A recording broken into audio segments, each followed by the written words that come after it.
morning. My name is Tom Bianchi. I'm chair of the ASLO Awards Committee, and I have the pleasure this morning of introducing the recipients of the Ruth Patrick Award, and this to honor outstanding research by a scientist in the application of basic aquatic science principles to identification, analysis, and or solution of important environmental problems.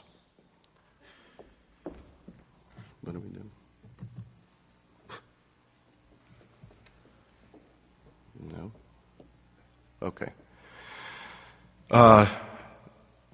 The award committee has recognized Penny Chisholm and John Cullen jointly in this year's Ruth Patrick Award. Unfortunately, Penny cannot be here. She had a skiing accident, has a knee injury. Fortunately, John is here. I'll tell you a little bit more about their work, but both of them were nominated by Philip Boyd with letters from Charles Miller, Pat Glibbert, and Kenneth Denman. And again, as chairman of the committee, I would definitely like to encourage everyone in ASLO to nominate people in this society. There's a lot of good people out there deserving of awards. So just an excerpt from their citation. Chisholm and Cullen have walked a tightrope between developing both an appraisal of our scientific understanding of the role of iron biogeochemistry and a critique of the very selective use of scientific advances in the field by commercial interest. Indeed, their recognition of this confounding muddying of the waters between science and geoengineering had helped the wider scientific community and the media to tease apart these issues. To date, their efforts have so far prevented any geoengineering of the coastal or open ocean and stimulated policy formation, such as the London Convention on this thorny issue. Their tenacity has helped dissuade several commercial ventures that ocean fertilization of the ocean commons will be always challenged by a well-informed community of scientists. This award is a small token of thanks by our community for the efforts of Penny and John in averting their widespread environmental ramifications of ocean fertilization. Before I invite John to come up, I do want to mention that Ruth Patrick is still alive and well. Many of our other the names of awards are people that are deceased. And I know that Ruth expects people who receive this award to carry on the long tradition of research. So I think if Penny or John are thinking of retiring even maybe 30 or 40 years from now, you better think twice or you'll be hearing from Ruth. But with that, I would like to invite John to come up for his acceptance speech, and please join me in congratulating John and Penny.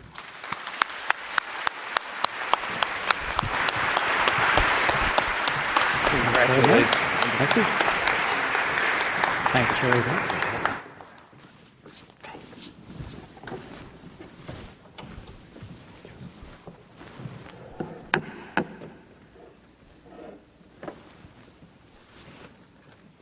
Well, thank you so much, and Penny and I both appreciate this honor greatly, and it's wonderful to get an award named after Ruth Patrick, who is 104, I understand now, so that's wonderful.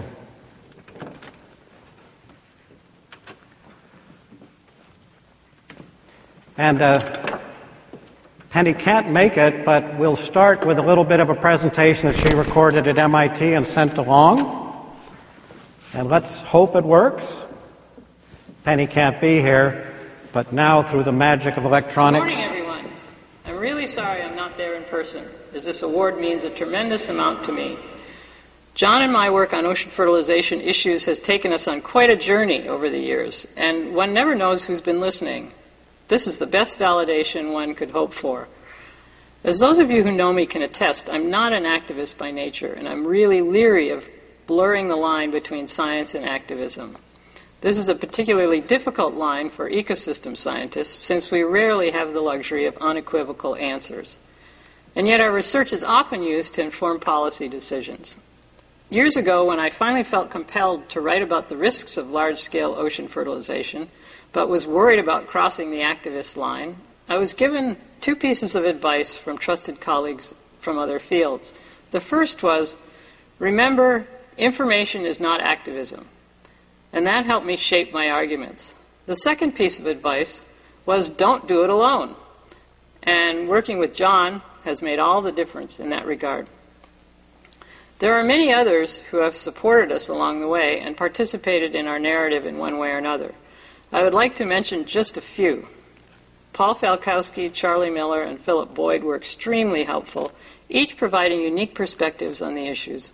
Pat Glibbert and her colleagues should also be recognized for taking on the issue of intentional fertilization of coastal waters with nitrogen. Several of my students, Jagat Adia, Phoebe Lamb, and Andrea Ryan, helped us keep our momentum in the early years, and more recently, Aaron Strong played a central role in getting our message out. I'd like to take just a few minutes now to talk about the topic of geoengineering in general. That is, the intentional, large-scale manipulation of the Earth system. I hate to say it, but I think it's inevitable that humans will attempt to do this at some point. The Earth has changed dramatically over Earth's history. In the last 10,000 years, the Holocene has been relatively stable. We like our Holocene Earth. It has the climate, the vegetation, the biological communities we think of as natural. Our human ingenuity has inadvertently and incrementally begun to change the course of the Holocene, taking us into the so-called Anthropocene, the new era of man. Human activity is now the predominant geological force. I suspect that humans will eventually feel compelled to use geoengineering to try to either recreate the Holocene conditions, which we like so much, or try to design an Earth system better organized to sustain the 9 billion humans who will inhabit our planet in a few decades. Indeed, both the U.S. National Academy and the UK Royal Society have both endorsed doing research on geoengineering. And efforts to design significant experiments are underway, most involving launching particles into the atmosphere to promote cooling. Don't misunderstand. I personally think the biosphere is too complex to be managed at this scale. My sense is that geoengineering has little chance of being successful in the long run and a very good chance of creating irreversible and undesirable consequences. But I am just one voice and one opinion. I encourage everyone to follow these developments and take the time to offer opinions as things move forward. As environmental scientists, our research and our voices will be central to making critical decisions about how we think about the Earth system in the future. With that, I will turn it over to John, and I second everything he has to say.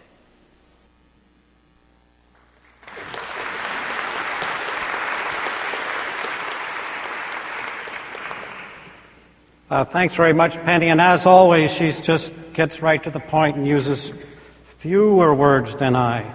But we have some time to fill up, and I'd like to proceed with a little bit of discussion that we have talked about, but blame on me anything that doesn't reflect what she may say. I'd like to begin with a little bit of discussion of our inspiration and motivation for doing this kind of work. And to begin, I would like to acknowledge my mentor and Penny's mentor, Dick Epley, who not only is one of the most intellectually honest scientists I've ever met, but also had a very keen appreciation of the role of science in serving society. The second inspiration is phytoplankton. We both study phytoplankton and understand its beauty, but also the tremendous roles and the interests that we can have in studying how phytoplankton work in the earth. Another important motivation is sharing knowledge. And here's a plug for Penny's book. There are 2 of them, but these are remarkable works that share the knowledge of biology, life, and the planet. And I'll tell you right now, these books are the kinds of things I would assign to graduate students if I was confident they could really understand them. It's true. Another commitment and an inspiration is quantitative ecology, and here I show as an example something from the Darwin Project led by Mick Follows, but it does show how we really can take our insights and our science and apply them quantitatively to address ecological questions in Earth systems. But here's the real inspiration and motivation, and I hope you share it with me. Before I proceed, Penny thanked several of our colleagues, and I'd just like to reiterate it, and just thank the community of scientists with whom we work, because you were certainly an inspiration. I hope we all inspire each other. And Penny mentioned Philip Boyd, but we've got Philip, Charlie Miller, Pat Clibbert, Ken Denman, Paul Falkowski, Aaron Strong, Penny's student, who has really had an instrumental role. But I'd also like to mention Sue Weiler and Jonathan Finney, who are both executive directors of ASLO in the years of the symposia, and ASLO in particular, that provided tremendous support for some of the work we did, and also a number of funding agencies which helped this process along. So now I'll go quickly through a little bit of a review of this issue of ocean fertilization, and I recognize that some people in the audience won't be familiar with it. For background material, if you are interested, is an article, a peer review article in Oceanography magazine that Aaron Strong took the lead on, and if you are interested in this topic, I encourage you to look at that. So the story more or less begins in 1988 when John Martin published a very important paper in Nature talking about iron deficiency and how it might limit phytoplankton growth in the ocean. So you're familiar with these scientific principles now, but at the time this was extremely dramatic research, and equally dramatic and consistent with the personality and the humor of John Martin, but also his insight. He came out with his famous quote, "Give me half a tanker of iron, and I will give you the next ice age." But of course, what he was talking about was some profoundly insightful scientific research relating iron, ocean productivity, and climate change. But the implications of this hypothesis, his iron hypothesis, those implications were very clear. And they led in late 1989 to a meeting, say discussions in the boardroom of some prominent oceanographers and others, in a meeting convened by the United States National Research Council Board on Biology, in which this idea of using fertilization of the ocean to reduce concentrations of carbon dioxide in the atmosphere, the idea was reviewed, and findings were made at this meeting that was held. And it was estimated that carbon just might be removed from the atmosphere, very substantial amounts, at a very, very low price compared to other kinds of options. And the meeting came up with a finding that they could do an experiment or begin to do experiments in the ocean, and they estimated costs of those. And those who are involved know that the ultimate costs were vastly lower. An interesting thing about the course of science and the consequences of that meeting is the scientists knew about this meeting. Among us in the community, we knew right away because we talked to each other, but there was no way to respond because that information was not in the public domain. And unlike publication in a journal or some other forum, the news of this meeting came out in the Washington Post on a Sunday and in major newspapers around the world all on the same day, with very dramatic headlines about curing the greenhouse effect for very small amounts of money. This caused quite a splash, as you might imagine, and it brought the topic out into the open. Once it was out in the open, the scientific community was poised to respond, and they responded very rapidly, supported by ASLO and others. And in 1991, there was an extremely productive and constructive scientific symposium. A special issue of Limnology and Oceanography was printed afterwards, and it really was a wonderful event with scientists from around the world who came together to discuss this issue. From that meeting came a consensus resolution, which you might be reading right now, but I'll save time and move on to what the basic conclusion was. And this took a lot of discussion to come to this. The basic conclusion was iron and ocean productivity, a topic for research, very definitely yes. A geoengineering solution to replace other methods to reduce CO2 emissions, no. An outcome, at least in my opinion, a direct outcome of this symposium was a course of research around the world that has been very, very highly successful. So when we had the open discussion, when the scientists talked about this issue and basically endorsed research, it opened the gates for some wonderful research in open ocean enrichment experiments and modeling that has been, I think, completely appreciated as being extremely successful in revealing the roles of iron and other influences on ocean productivity. An important aspect of this, I think, is that the details of this research have been virtually inaccessible to the general public. It's got to get filtered through the media, and basically the real details are just not the kind of thing that are easy to convey to the general public. Nonetheless, the broad strokes of the research were very obvious to others, and plans for commercial fertilization in the ocean were quickly developed.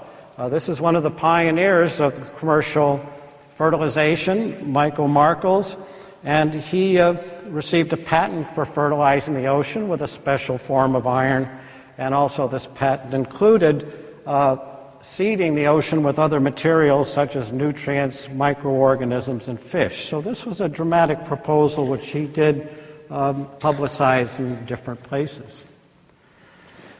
One of his first, or I think the first announced plan was to fertilize the waters of the Marshall Islands.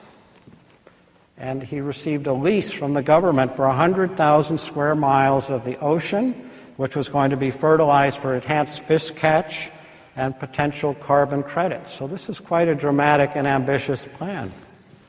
There's one feature of this plan that was shared by many of the proposals for commercial fertilization of the ocean, and that is unrecognized potential side effects. There was no thought whatsoever to the consequences of fertilizing oceans and making the oceans blossom, making them bloom, and of course this would lead to enhanced phytoplankton concentrations and decreased lake penetration. I won't go into the details of explaining this graph, but what it shows basically is clear waters are important for corals, and if light transmission is reduced by some factor, that will be harmful to the coral ecosystems, and this is what would happen with fertilizations of these tropical islands. It did not happen, but this is the type of effect that was not considered. During this time, another theme emerged as commercial interests continued to be applied to ocean fertilization, and the simplest way is this graphic phrase, save the earth and get rich. And this was from Planktos, Russ George, and he's had been involved with several companies over the years, but you can get the drift of these proposals that are being made, and honestly it was rather troubling to see this. Companies were developing and proposing things and talking about plans, and a recurring issue arose, and that was unclear relationships between scientists and commercial ventures.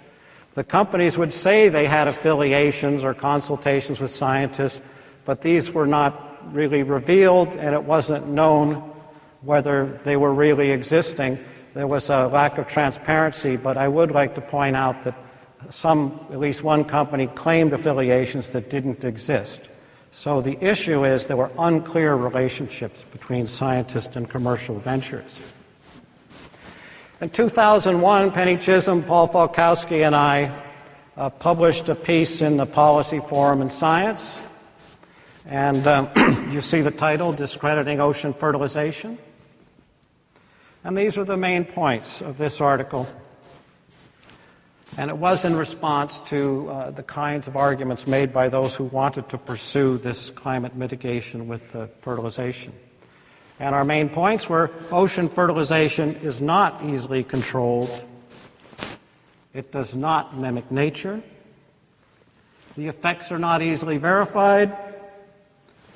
And importantly, the profit incentive could lead to the tragedy of the commons, in which many different entities would be going out and fertilizing the ocean and overlapping and possibly causing serious ecological effects. And we concluded with the statement, we suggest that ocean fertilization in the open seas or territorial waters should never become eligible for carbon credits. There was a response, and a range of views have been expressed in a very constructive exchange. This was in Science by Ken Johnson and Dave Carl. But I think it's fairly safe to say that this exchange was still essentially inaccessible to the general public. I don't really think it made a very large splash, but I may be wrong. I will say that I've reread the 2001 policy piece, and I stand by every word of it. So in this period of time, there was still a great deal of interest in ocean fertilization for climate mitigation, but with respect to maritime law and policy, it was just nowhere. It was below the radar. Jurisdiction was unclear, no obvious recognition of the problem, no strong lines of communications with oceanographers. And Elizabeth Mann Borghese, one of the founders of the Law of the Sea, a wonderful woman, reviewed and saw all this at a meeting, and she just said, this is a policy vacuum. And that was the state maybe 10 years ago. This changed in 2007 when Planktos bought a ship and announced that they were going to go on the so-called voyage of recovery and go to different areas of the ocean in collaboration with scientists and start a program of fertilizing the ocean, hoping to get carbon offsets. This caused quite a splash, and the non-governmental organization, NGOs, got involved to a very deep level. And they wrote and contacted international organizations, including the International Maritime Organization, and now this thing finally had recognition at a very high level, along with the Biodiversity Commission.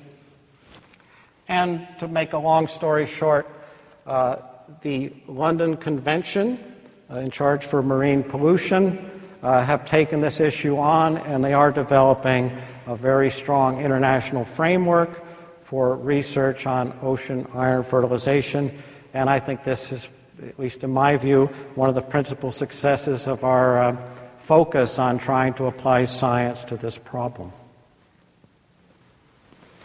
Taking a step back, or going to that same period of time, 2007-2008, scientists, several of whom are in this room, published a piece in the Policy Forum in Science once again, and showed their commitment to science-based policy and the recognition of significant uncertainties in ocean fertilization. This is a very well-reasoned argument put out and published, basically suggesting more research. A question that came to our minds and still comes to my mind is how much research on ocean iron fertilization for climate mitigation is enough? A lot of arguments had been put out by that particular time. So in 2009, Aaron Strong, Penny, Charlie Miller, and myself published another opinion piece in Nature, and the short summary is adding iron to the ocean is not an effective way to fight climate change, and we don't need further research to establish that. That's not universally accepted, but that was our argument at the time. You can check it out if you like. So I'll give you a quick overview of the ocean fertilization issue. The debate continues about efficacy. A framework for research is being developed, that is, through the London Convention. The complications of commercial involvement have been recognized.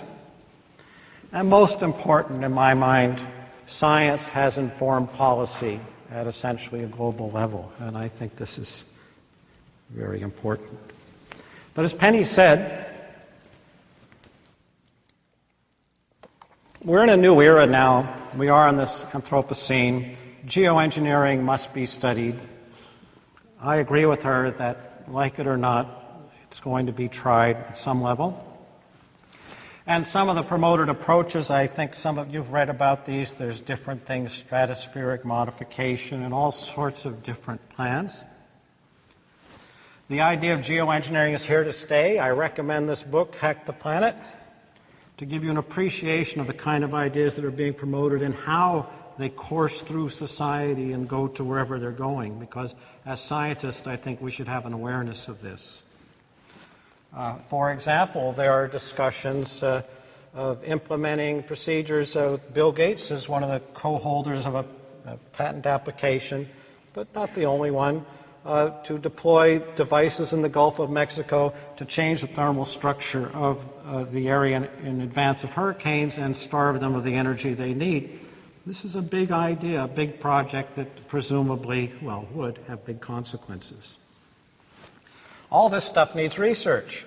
And can the ocean iron fertilization experience guide geoengineering research in any way? I guess in some way we're ahead of our time. 20 years we've been dealing with this, and there's a lot of proposals that are just still coming up and coursing through science and society.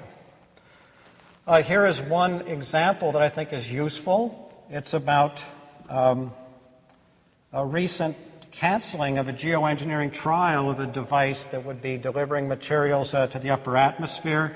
And you can read up on this, but the trials were canceled when there were some complications having to do with intellectual property and patents and the like. There's a nice little web article on this in a site called The Conversation. I use this as an example because it has two things that I think are really important that have to be addressed in geoengineering research. One is disclosure. The author of this article disclosed completely where she stood, what she did, what her connections were. I think that's really important. And also, this particular issue had a very interesting discussion of how patents and intellectual property interact with plans to change our whole planet. And that's a debate that I think you should look into sometime.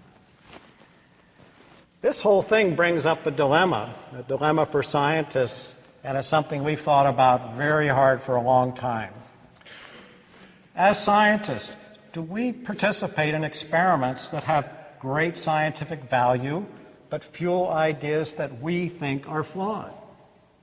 As scientists, do we claim applications that we think are flawed to get funding for basic research? Are we obligated to speak up when we see a design that is inherently flawed?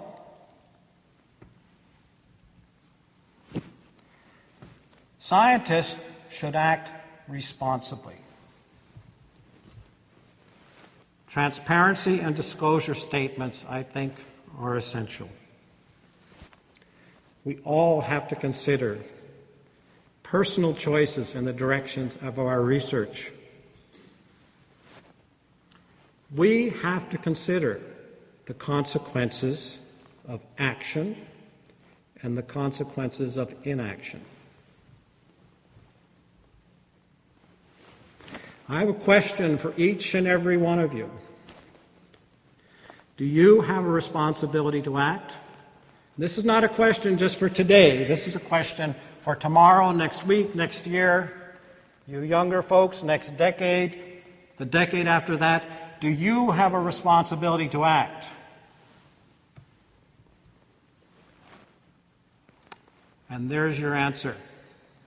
Thank you.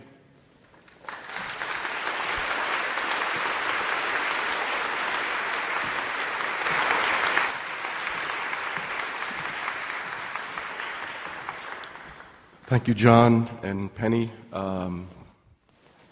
That concludes our morning ceremony. Thank you for joining us, and we'll see you tomorrow. Okay.